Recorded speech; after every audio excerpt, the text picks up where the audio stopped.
নমস্কার বন্ধুরা, kitchen queen সুনিতার রান্নাঘর থেকে আমি সুনিতা বলছি। তো এখন আমি একটা রেসিপি করব নিরামিষ। তো আজকে আমাদের নিরামিষ বলে সব কিছু নিরামিষ আমি করি। তো আজকে আমি করছি পটলের খোসা বাটা। তো আর এর জন্য লাগছে পটলের খোসা কুচি কুচি করে নিয়ে ভালো করে ধুয়ে নিয়েছি, আর লাগছে শুকনো লঙ্কা আর কাঁচা লঙ্কা, কালো জিরে, সর্ষের তেল, নুন আর হলুদ। তো আজকে আমি শুরু করছি। তো গ্যাসটা আমি জ্বালিয়ে দিলাম, কড়া বসিয়ে দিচ্ছি। কড়াটা গরম হোক, তারপর আমি তেল দেব। কড়া গরম হয়ে গেছে, এখন আমি দিয়ে দিচ্ছি সর্ষের তেল। তেলটা গরম হোক। তেল গরম হয়ে গেছে, আমি দিয়ে দিচ্ছি একটা শুকনো লঙ্কা আর কালো জিরে,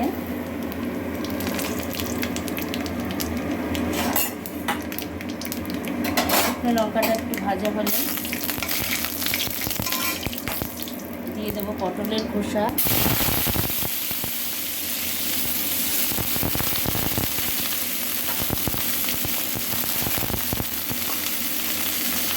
আর সঙ্গে দিয়ে দেবো দুটো কাঁচা লঙ্কা।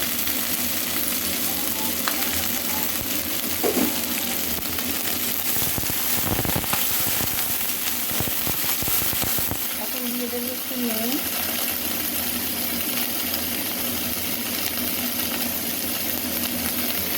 এখন নুন দিয়ে দিচ্ছি, আর দেবো হলুদ।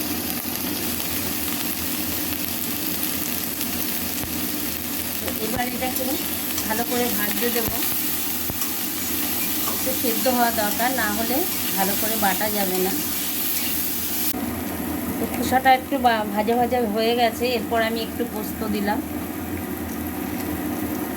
পোস্তটার সাথে ভাজা হবে, তাতে মুখের স্বাদটা আরও ভালো লাগবে।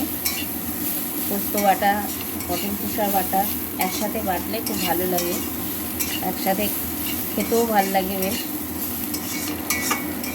তো এটা ভাজা হয়ে গেছে, এখন আমি একটুখানি জল অ্যাড করব, তাহলে সেদ্ধটা হতে দিতে হবে।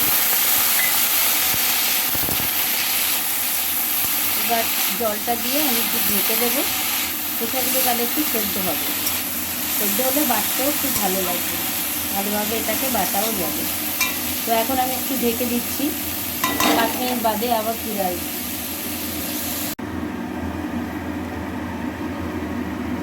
তো এখন আমি ঢাকনা খুলছি।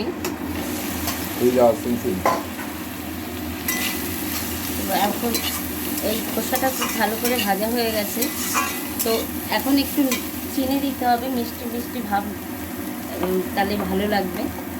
একটুখানি অল্প একটু চিনি, নুন ঝাল মিষ্টি একটু না লাগলে, সমানভাবে না লাগলে ভালো লাগে না। তো তার জন্য আমি একটু চিনি দিলাম। তো এখন আমার পটলের খোসাটা ভালো করে নরমও হয়ে গেছে, এখন আমি নামিয়ে নেব, তারপরে আমি বেটে নেব। তো পটলের খোসাটা আমি নামিয়ে নিয়েছি, এটাকে এখন আমি ঠান্ডা করতে দেব। একটু ঠান্ডা হোক, তারপর আমি এটাকে বেটে নেব। তো পটলের খোসাগুলো ঠান্ডা হয়ে গেছে, এখন আমি শিলনোড়ায় এটাকে বেটে নেব, তারপরে আমি দেখাচ্ছি।